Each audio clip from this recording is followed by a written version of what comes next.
Muy buenas noches. Yo soy Lino Barrios, médico veterinario. Soy docente de la Facultad de Ciencias Veterinarias de la Cátedra de Clínica de Pequeños Animales. Soy director y propietario del Centro Veterinario del Interior, ubicado en San Luis del Palmar, provincia de Corrientes. Trabajo para el programa Salud y Ambiente, dependiente de la Subsecretaría de Gestión Sanitaria del Ministerio de Salud Pública. Y en este primer módulo voy a hablar un poco de todo lo que ya se estuvo hablando de cambio climático y salud, más haciendo un poco más de hincapié de cómo influye el cambio climático en la transmisión de enfermedades por vectores. Entonces, influencia del cambio climático sobre enfermedades vectoriales y su interés en la comunidad. ¿Cómo influye el cambio climático? El mecanismo fue asociado con el efecto invernadero. Es un poco de lo que estuvieron hablando ya mis colegas anterior que yo, que llevan a un incremento general en la temperatura, llamado calentamiento global. Sin embargo, mediante estudios se evidenció que la temperatura no estaba aumentando de forma homogénea en todos lados, produciendo una variabilidad en los extremos climáticos. ¿Qué quiere decir esto? Que hay lugares en donde nunca hizo tanto calor, hacía más calor todavía, y lugares en donde nunca hizo tanto frío, hacía más frío que en otros tiempos, apreciando así el concepto de cambio climático. Más estudios demostraron que no solo el clima se estaba modificando, sino la troposfera completa cambiaba a una velocidad que nunca se había visto, produciendo un proceso denominado calentamiento global. Es muy importante tener en cuenta esto que estoy diciendo porque es una relación directa con la propagación de enfermedades transmitidas por vectores. Para hablar de vectores tenemos que tener en cuenta qué son los insectos. Los insectos son organismos de sangre fría cuyas respuestas fisiológicas y poblacionales dependen de la temperatura ambiental, particularmente para su reproducción, su supervivencia y su dispersión. Aumentos de la temperatura favorecen la distribución geográfica a áreas que no eran favorables para sobrevivir.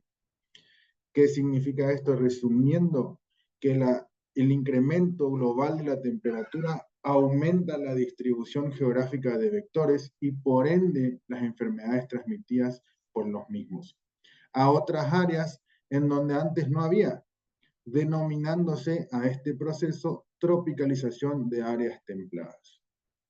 Ejemplos a tener en cuenta, voy a hacer un poquito más de hincapié en un tema que me compete mucho, que es la leishmaniasis.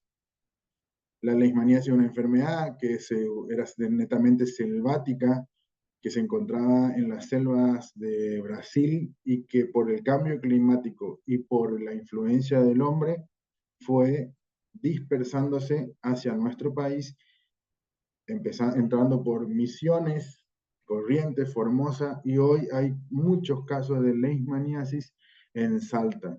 He tenido contacto con algunos colegas, los cuales me hablan que el aumento de enfermedades como leishmaniasis en animales se vio aumentado ahora por la urbanización, o sea, la influencia del ser humano en el ambiente. Por eso hay que tener en cuenta que el ser humano, al trasladarse a otras áreas geográficas, los cuales no hay una infraestructura adecuada, como por ejemplo lugares periurbanos en donde no hay cloacas, en donde no hay una red hídrica, va a favorecer, bueno, no hay tampoco una sanitización completa, no pasan los basureros, etcétera, va a favorecer que también aumenten los vectores y por ende las enfermedades. Entonces, hay que tener muy en cuenta la urbanización en lugares donde no hay una infraestructura adecuada y la comunicación, así como la información de este tipo de enfermedades a las personas. Otra de las causas, como también del aumento de enfermedades transmitidas por vectores, es las deforestaciones, lo que estaba mencionando hoy con respecto a la leishmaniasis. En áreas selváticas se empezaron a deforestar más, haciendo que estas enfermedades o que estos vectores se trasladen hacia otros lugares, como pasó en el 2009-2010 aproximadamente, que venía desde Brasil, la lutzomia, entró por Misiones, hubo muchos casos en Misiones, después se empezó a trasladar a Corrientes, llegando por Chaco, Formosa, y hoy hay una alta casuística de leishmaniasis en caninos, por ejemplo, en zonas que antes no había, como son Salta y Jujuy. Entonces es muy importante conocer este tipo de influencia que tiene el ser humano y el cambio climático en la transmisión de enfermedades. Las reforestaciones, que es crear el hábitat para que estos vectores se puedan reproducir de forma natural y por ende diseminar las enfermedades o transmitirlas. Otra de las causas también se vio es la movilidad aérea con el traslado de vectores a otras áreas, creando un impacto en la salud pública y también por ende ocupacional. Venían, o sea, puede ser que traigan en importaciones o en valijas o en algunas cosas que se compran de otro lado o de otra área, tras llevar enfermedades a otra región en donde antes no había. Teniendo en cuenta esta breve introducción que yo hago, porque mis compañeras lo habrán hablado mucho mejor, voy a hablar un poco de lo que son los vectores, brevemente, de vectores y las enfermedades que transmiten y su ciclo biológico, tanto de los vectores como de la enfermedad que ellas transmiten. Vamos a empezar por algo que me interesa mucho, muy breve, va a ser mi presentación en esto. Vamos a hablar un poco de la lutzomia. La lutzomia longipalpis es conocido como carachay, es un mosquito o una mosca, es un díptero hematófago de 2 a 4 milímetros, o sea, es muy chiquito, presenta un solo par de alas que está cubierta por pelos de color marrón claro y que tiene hábitos nocturnos. Son hematófagos, las hembras son las que se alimentan de sangre y su mayor actividad es en la primera mitad de la noche, o sea, cuando oscurece. Algunas bibliografías hablan que el mosquito tiene mayor preferencia en horarios como cuando empieza a oscurecer o cuando amanece. Sería en el ocaso y al amanecer. Pero que eso es su mayor distribución o su mayor actividad, lo que no quita que en los otros horarios no se alimente. Y la Lutzomia longipalpis es el vector principal de la leishmaniasis en nuestra región. Vamos a hablar un poco de lo que es el ciclo biológico. La Lutzomia longipalpis tiene la particularidad que es un mosquito que coloca sus huevos en material orgánico, en descomposición o no, pero en material orgánico. Tiene que tener una temperatura adecuada para que esos huevos después puedan eclosionar en larva 1, larva 2, larva 3 y larva 4. ¿Cuáles son los lugares en donde depositan sus huevos? Por ejemplo, en hojarascas con bastante humedad, en gallineros, bueno, por ende es una enfermedad, es un mosquito que le gusta la zona selvática, en donde cumpla esos requerimientos.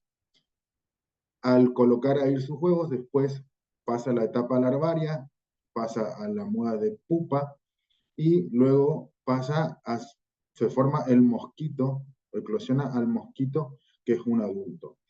Más o menos todo su ciclo va a tener aproximadamente entre 30 y 50 días, 60 días aproximadamente.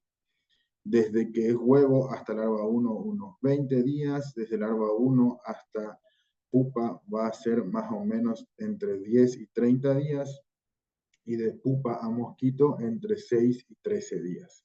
Entonces tenemos un ciclo que va a depender mucho de la influencia del clima.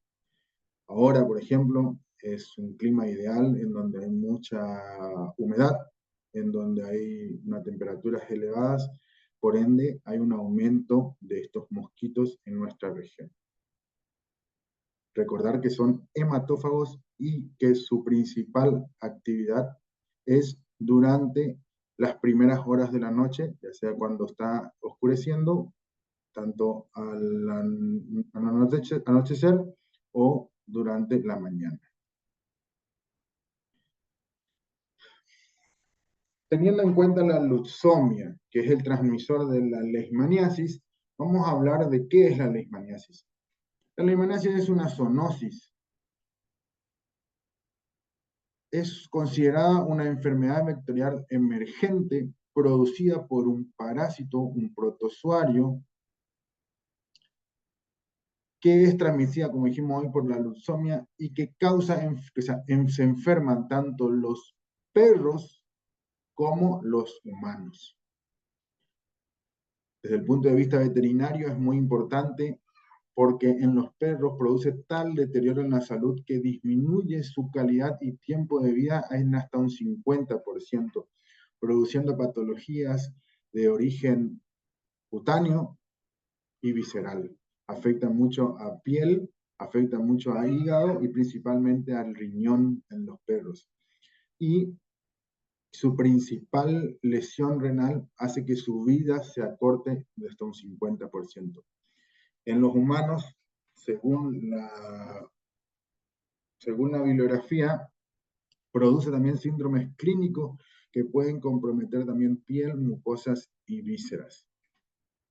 La leishmaniasis es una enfermedad que se ha instaurado, por lo menos acá en nuestra región, y que la única forma de combatirla es brindando el conocimiento a las personas para que puedan proteger a sus mascotas y por ende, si sus mascotas están protegidas, la salud pública de nosotros, las personas, también se va a ver beneficiada. Vamos a hablar un poco de su ciclo biológico para conocer cómo se transmite.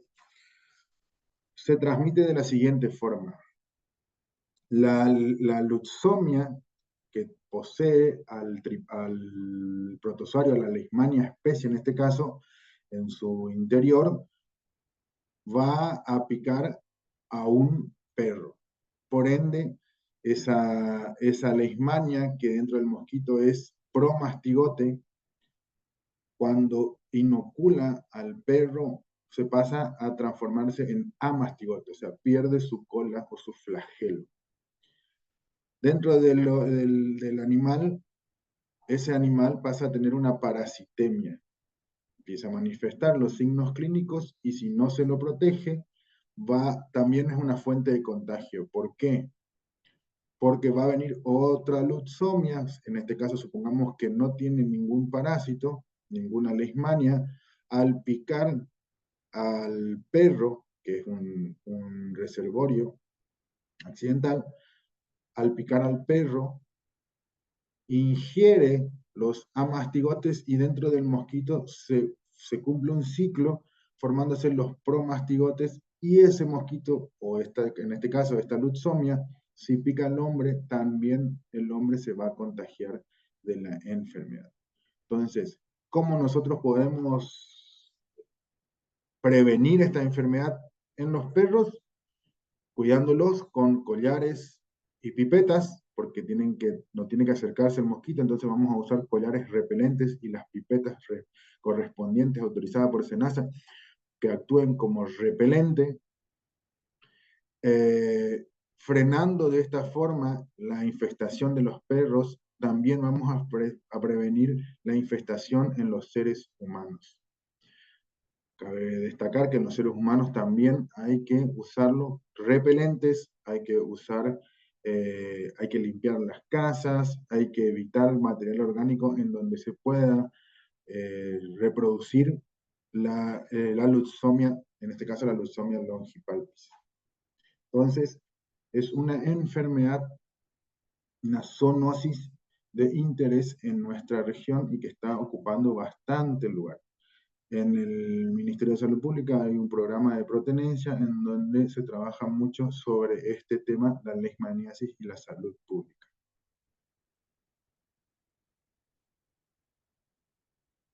Otro vector muy conocido y muy conocido y que está en nuestra región es la vinchuca, conocido como, o sea, la vinchuca, su nombre científico es el Latriatoma infesta. Este es un insecto hematófago y es responsable de la transmisión de la enfermedad de Chagas. Este insecto, su hábitat es domiciliario o peridomiciliario y por ello su importancia epidemiológica, porque se encuentra mucho en los hogares, en las regiones rurales, en donde hay ciertos tipos de características de la vivienda, en donde este animal le gusta habitar y vivir ahí. Es un insecto que mide de 2 a 3 centímetros, de color pardo, con un reborde de bandas transversales más claras, 6 patas y un par de antenas. Las vinchucas son insectos que se reproducen, colocan sus huevos y desde que sale el huevo hasta su estadio adulto pasa por 5 estadios denominados ninfas, con diferentes estados de tamaño, ninfa 1, 2, 3, 4 y 5, y lo que tiene la particularidad es que durante ese estadio no presenta alas.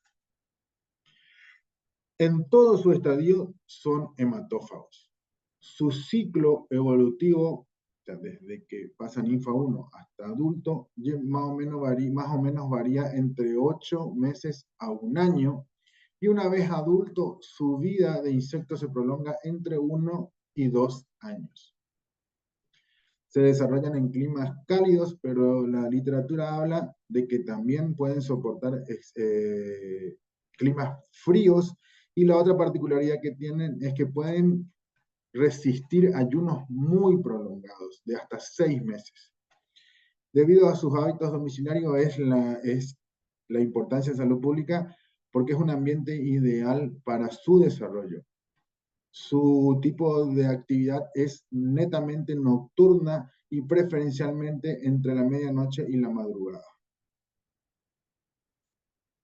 El ciclo de vida de las vinchucas, como le habías hablado, es huevos, ninfa 1, 2, 3, 4 y 5, con la particularidad que no poseen alas, y después el estadio adulto.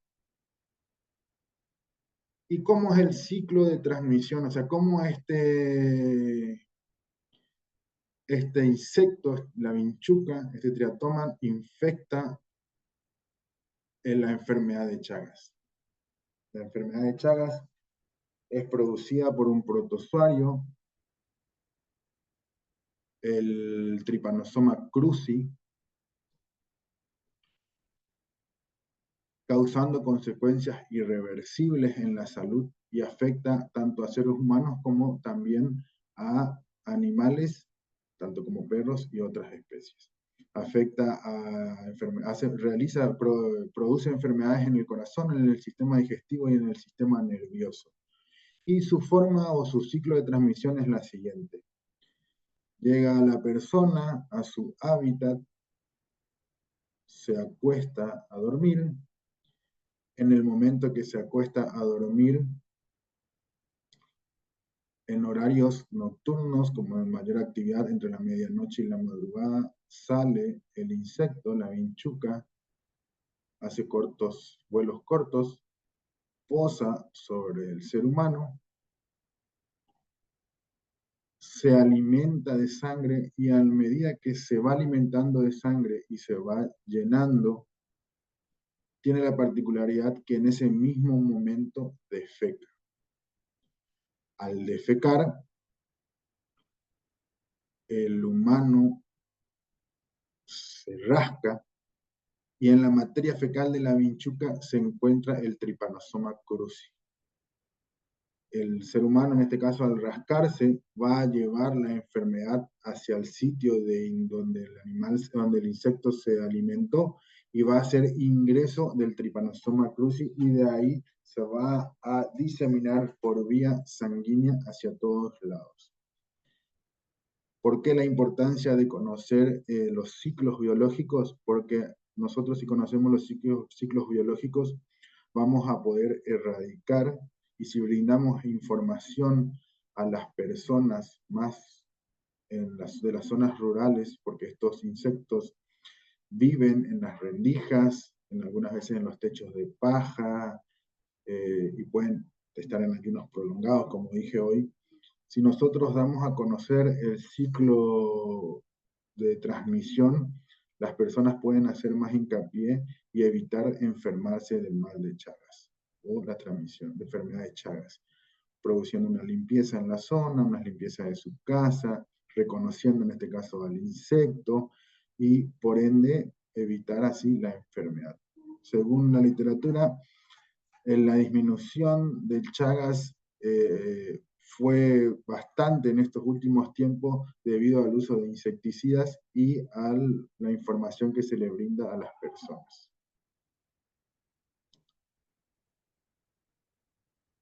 Muy bien, vamos con algo muy conocido en nuestra región, que son el mosquito Aedes aegypti.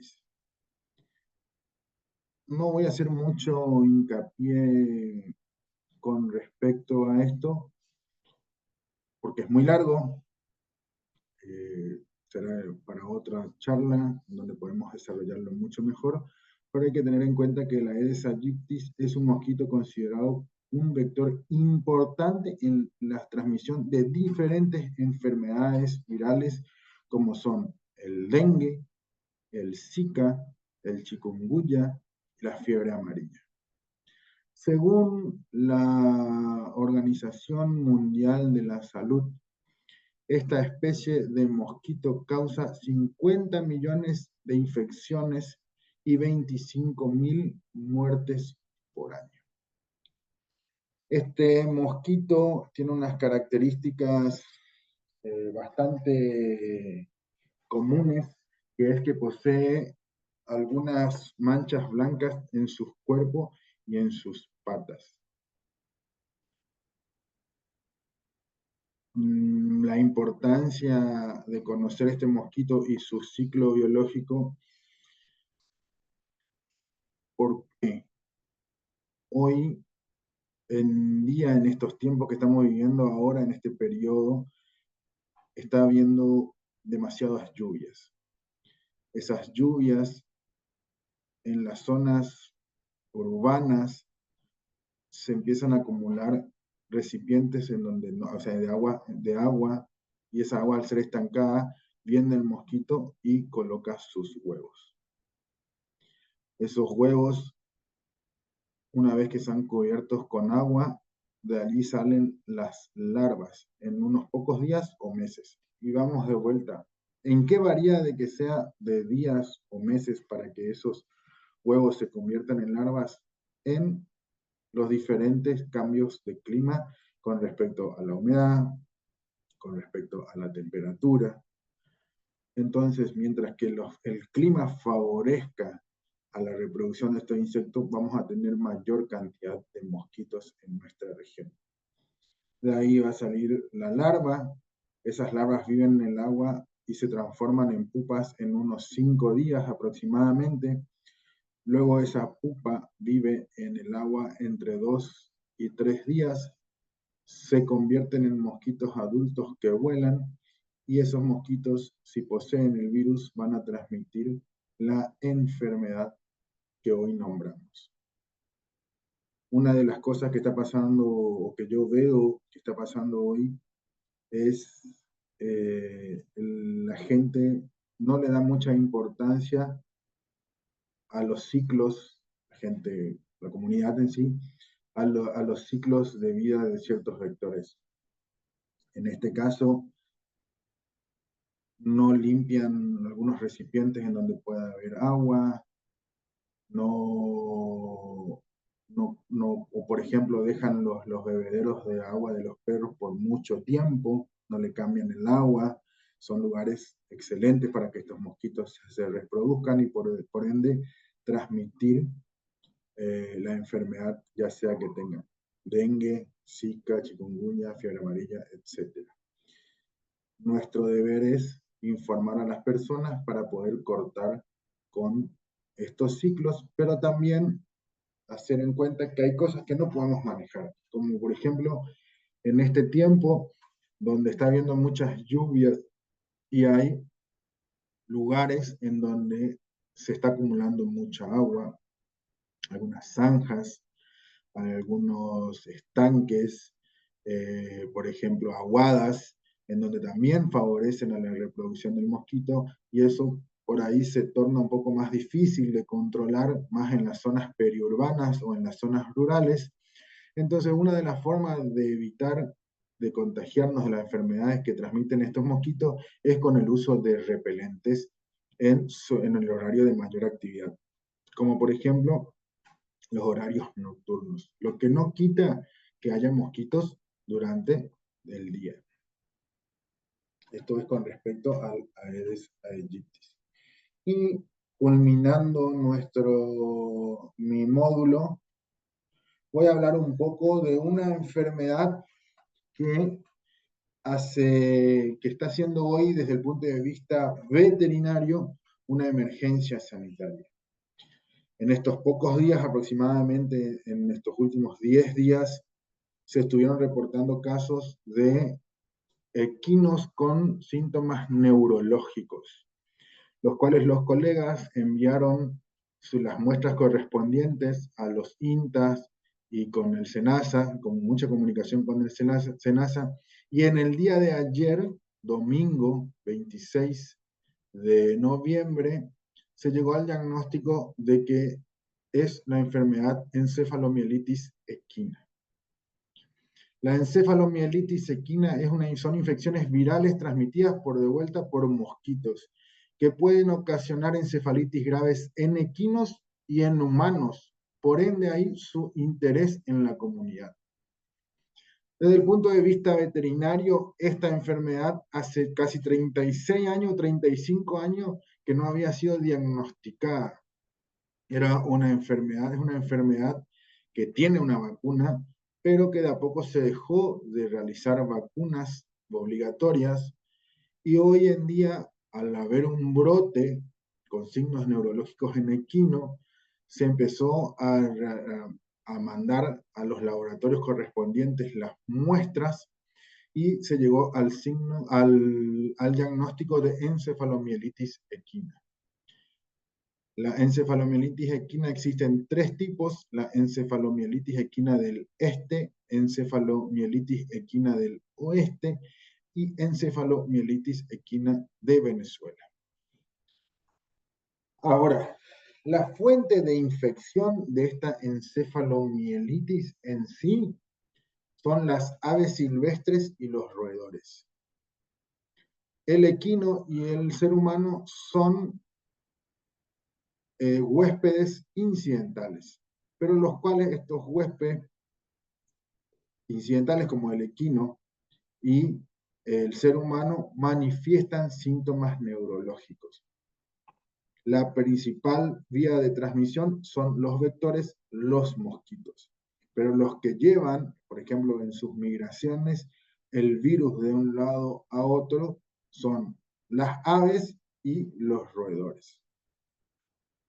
Entonces, teniendo en cuenta eso, la encefalitis equina del este, su ciclo va a ser el siguiente: es transmitida por la picadura de mosquito, siendo las aves silvestres y pequeños roedores el principal reservorio. En ellos no se manifiesta la enfermedad. Estos mosquitos pican a las aves o a los roedores y luego pican a los equinos en las zonas rurales, en los campos, o a los seres humanos, ocasionando en el ser humano sí signos clínicos de enfermedad neurológica. ¿Cuáles son los signos, por lo menos en los equinos? Convulsiones, marcha táxica, dificultad para alimentarse, algunos caminan en círculos. Hoy está siendo una emergencia sanitaria. El SENASA está trabajando muy duramente en informar a toda la comunidad con respecto a esta enfermedad y está haciendo mucho trabajo con los médicos veterinarios de actividad privada para empezar las vacunaciones correspondientes para poder prevenir esta enfermedad y de esa forma prevenir la encefalitis en los seres humanos. Es una enfermedad que no estuvo hace mucho tiempo y hoy en día está de vuelta en nuestra región. Empezó, según SENASA, por Entre Ríos, Santa Fe, y está habiendo casos ahora en el sur de Corrientes, la zona de Sauce, Curuzucuatiá, Mercedes, etc. Así que algo para tener en cuenta que hoy está siendo, desde el punto de vista veterinario, una emergencia sanitaria. Con respecto a todo esto, espero que haya quedado claro o se haya entendido sin mi mejor esfuerzo. Si Dios mediante, las próximas serán mejores. Y teniendo en cuenta todo lo mencionado, es de suma importancia adquirir conocimientos sobre el cambio climático o el cambio ambiental y su relación con las diferentes enfermedades para poder realizar una adecuada vigilancia y sus respectivas notificaciones. Espero haya ayudado en brindar los conocimientos correspondientes y muchas gracias por su atención.